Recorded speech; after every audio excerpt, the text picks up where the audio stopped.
In this video, I'm talking to you at home, and I'm also talking to future me. Hey, future Caroline, depressed Caroline of the future. I know you're going through a time. You're eating a lot of peanut butter. You look crazy right now. Your hair is wild. That's okay. Don't beat yourself up. You're doing what you can. You're surviving, and I'm really proud of you. In addition, here are some tips that I think are going to make you feel a little bit lighter. When you're in this low state, any task feels insurmountable. So we're gonna make it all super bite-sized. I'm gonna cover some zero cost, $0 upgrades. I'm gonna cover some upgrades you can do if you wanna just buy one thing. And then I'm also just gonna throw in some tips with dealing with depression, because while I'm not in that place right now, personally, I've spent a lot of time there, and I'll certainly be there again in the future. Okay, here we go. Depression decorating tip number 1, go for a walk. You heard me, do a 15-minute walk. That's all. There's no goal at the end of the walk, just do the walk. And I know it sounds terrible. The hardest part of going on the walk is thinking about going on the walk, but you're gonna do it, and that's it. You're gonna do it, and you're not gonna think about it. And then we're gonna come back home, and then we're gonna do the next step. It's gonna be okay. One of the easiest ways to make your space feel cohesive quickly, intentionally minimize your color palette. Just pay attention to like which of these things does not belong. Which of these things, like if I removed this bright pink thing and maybe put it in another room, you don't have to get rid of it, but like maybe it goes in another room. Does this room suddenly feel way more cohesive? Does it feel like way more visually easy to digest? The other thing that I see a lot of the time is a room with just no color in it. Went recently, someone's flushing the toilet upstairs. Went recently to like a really lovely hotel over the holidays. And it was like a beautiful hotel, but everything was gray. And I was like, God, if they brought in just like one color, this would be a perfect space. So you may wanna introduce some more colors. Go shopping in the rest of your house and see if there's like some accessory you can bring in to add a little color to your space. Too much color, too little color, both are gonna leave you feeling a little stranded. I feel like when I'm really disappointed with my home base or my space, the next step is not to add more things. It's actually first, we need to do a little purging. We need to clean it up or organize something. I know that sounds overwhelming, but we're gonna do it in a super manageable, accessible way. I want you to pick one small thing that you want to clean or organize. One junk drawer, one surface area. Let's just clean the stuff off the couch. Dust something. Oh my God, if you dust something, dust one thing. And I'm like,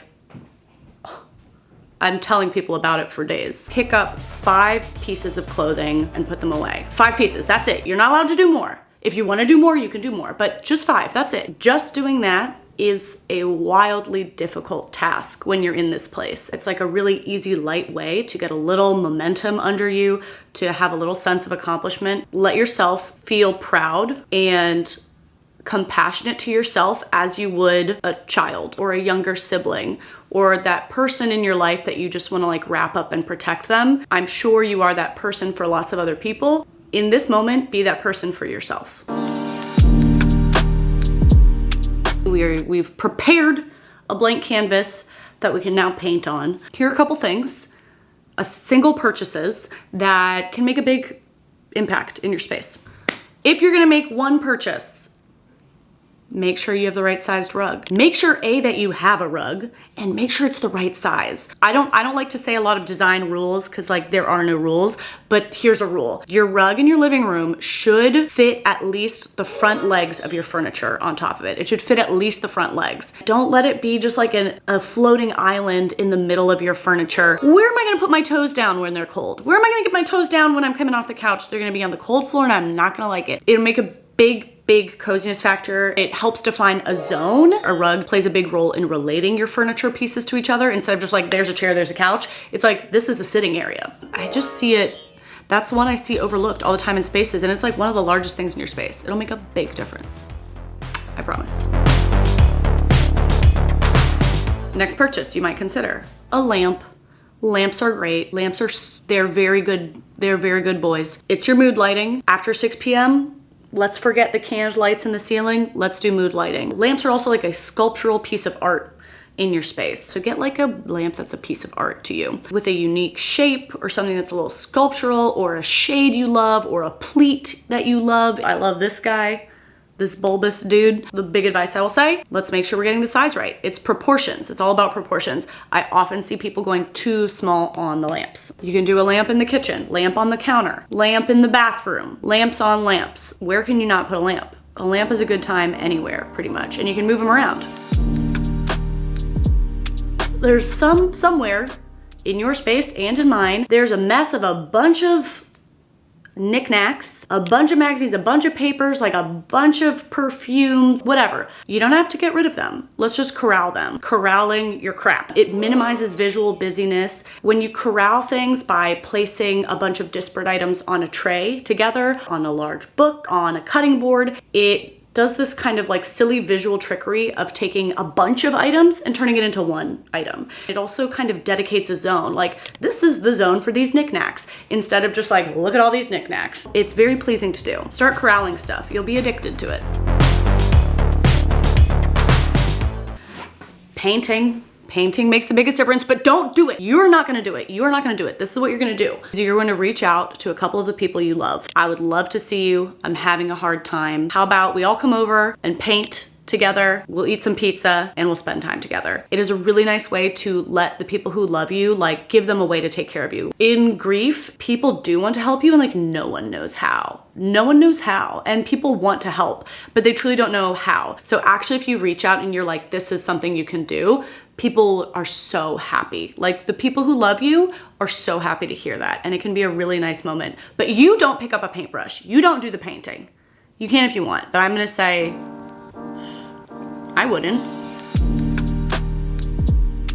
You can redecorate your whole home just by rearranging stuff. Just experiment with rearranging the stuff you already have. You just move all your stuff to like one side of the room and then stand back and look at your like empty, clean canvas of a space. Now, what do you want to add back in? We're just gonna have like a new perspective, even if it's just a new perspective of looking at our living room. And one thing to consider is like having a variety of heights of things. If like all your furniture, tables, chairs of like the same height are all on one side of the room and there's like no height variation, maybe you wanna bring that tall floor lamp over to that side of the room to like get some height going on up there. Or maybe you wanna put like a taller artwork. It's really nice to have height variation, so that's one thing to think about as you rearrange things. Another thing that often blows people's minds is to think about how you're varying the legginess of your furniture. It often looks very visually busy and kind of chaotic to have a bunch of leggy furniture all next to each other. It's just like a lot of legs and a lot of lines and a lot of seeing through stuff. Often you want to put like the more grounded side table with the leggy couch, or you want to put the more leggy side table with the grounded couch. I do go into a lot of people's spaces and see that they already have a good balance of what's leggy and what's grounded, but they maybe just haven't like varied how they're placed next to each other. So just see how you can experiment. When you're moving through your space and like interacting with your space, there's some processing that's going on, some emotional processing, especially in our homes that are so entrenched with like memory and emotional association. Oh, and rearrange your art. People, I think, are so afraid of rearranging art. They're often scared about just having holes in the wall. There's so many holes in my wall. It's just not the end of the world. It's just not. It's okay. I'm gonna show you how many holes there are behind my artwork, because I'm moving them all the time. I'm varying the height, or just like to mix stuff up and have a fresh take on life. Move the artwork around. Do not be afraid of putting holes in the wall. It's like my favorite hobby is just like putting holes in stuff. I'm gonna throw in a tip here that doesn't have much to do with decorating, but helps me with my depression. I find one of the most helpful things to do is to keep, it's not quite a journal, but just like a really simple, really granular log of my mental state, my emotional state. So I'll have like a page just in my notes app or something. It's like Thursday morning, feeling like trash. 0 out of 10. The trashiest trash I've ever felt. That's it. It's not a whole journal entry. It's just like a tiny log. Later that afternoon, you write, I'm feeling like a 2 out of 10, but like I pretty much still feel like I just want to go to sleep all the time. And then the next morning, feeling like a 4 out of 10. That's a new feeling. That's the highest I've felt in a while. Friday evening, back to a 0 out of 10. It's not gonna just go straight up. It goes kind of like this. It makes it much easier to notice how quickly things change. So when you're in that 0 out of 10 state, You can just be in it and it's 0 out of 10 through and through, and to be able to look back and be like, I'm feeling the worst I've ever felt. And factually, by my own account, I know that this feeling only ever lasts max for like 2 days. And then I'm gonna be feeling like a 3 out of 10. It doesn't release the weight of that 0 out of 10 feeling. It releases the anxiety about this is forever, because it's not. And then long term, keeping that kind of log has also helped me to notice how over time, the lowest low I ever feel raises a little bit. And then maybe the lowest I ever feel in a month or two, maybe the lowest is a 2 out of 10. And I still hit that 2, but I'm not getting to 0 anymore. And maybe in 2 or 3 months, the lowest I'm hitting is like a 4.5 out of 10. I recommend. If you want to just buy one thing, if you want to just make one simple purchase, a fresh bedding set. Your bed is probably like the largest item in your bedroom, visually commanding. You don't have to spend a lot of money. I'll link some examples too of stuff that I like in the video description. You've got like a bunch of mismatched sheets and pillows, and one is torn, one is stained. Doing something to take care of yourself and to say like, this matters to me, that is a huge achievement, and it can look cute as hell. We're going to get rid of 5 things. 5 things. They can be things of any size. It could be a sweater, some scrap paper that's lying on the table and bugging you, and why is it there? A pile of magazines that has been sitting there forever, and why are we holding on to it? I don't know, it's hard to get rid of, but every time I see it there, it's kind of in the way. We're kicking it out. I always have stuff all over my TV console, credenza. In my head, I'm like, all of this has to stay. Just take it all off, put it all on the floor, and then replace things one at a time, starting with like what you love most and what you love being up there. And you're probably gonna be left with a couple things that you're like, I guess this doesn't really need to be here. Or I guess I don't ever really use this. Or like, this kind of annoys me. I like don't wanna put this back on the table. 5 things, 5 things. You're doing a good job.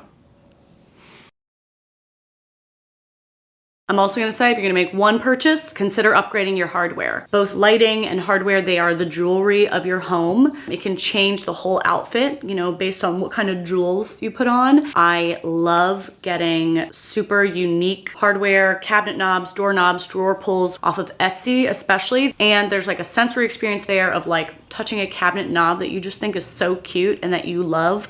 I do this in a rental space. You unscrew, you rescrew. I'll link some that I love.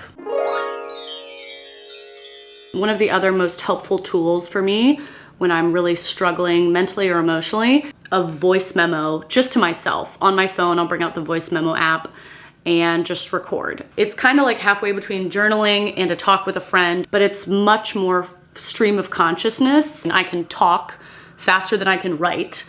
It's shocking how much you can discover stuff, even just in conversation with yourself, especially when it's like a confusing emotion and you're like, why am I so furious at the way my sister like set the plate down this morning? Like, I'm just furious about it. Very often I will have revelations, even in just spinning the wheels with myself, and you can do it at any time. You don't have to wait for a friend to be available. You don't have to wait for a phone call. And then the other thing I will do is then like months later, you can go and revisit that voice memo to remember exactly what your mental state was.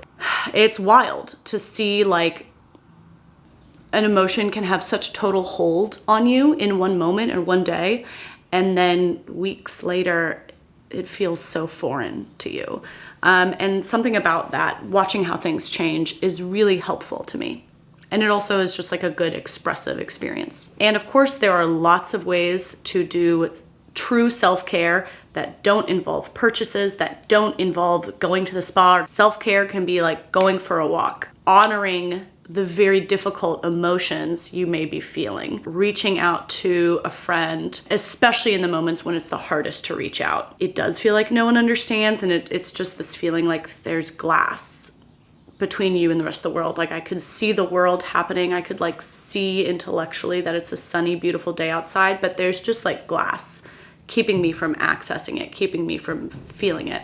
So while that is like the experience of it, I know there is something else awaiting you, unimaginable as it may seem, on the other end. This video was inspired by a single comment from one subscriber. My father passed away this week and the space feels really sad. Would you ever consider doing a video on easy tips to refresh your space when you're too depressed to redecorate? So to that one subscriber, you know who you are and we've never met, but I am truly sorry for your and your mother's loss and grief. And I know that those words don't mean much. So instead I'm gonna make you a video. This is kind of an emotional video today. For me, I don't know. I'm sending you all a big hug. First video of 2023. Whether it's been a really hard year or a really great year, what's coming next is unknown and it's full of possibility. Either way.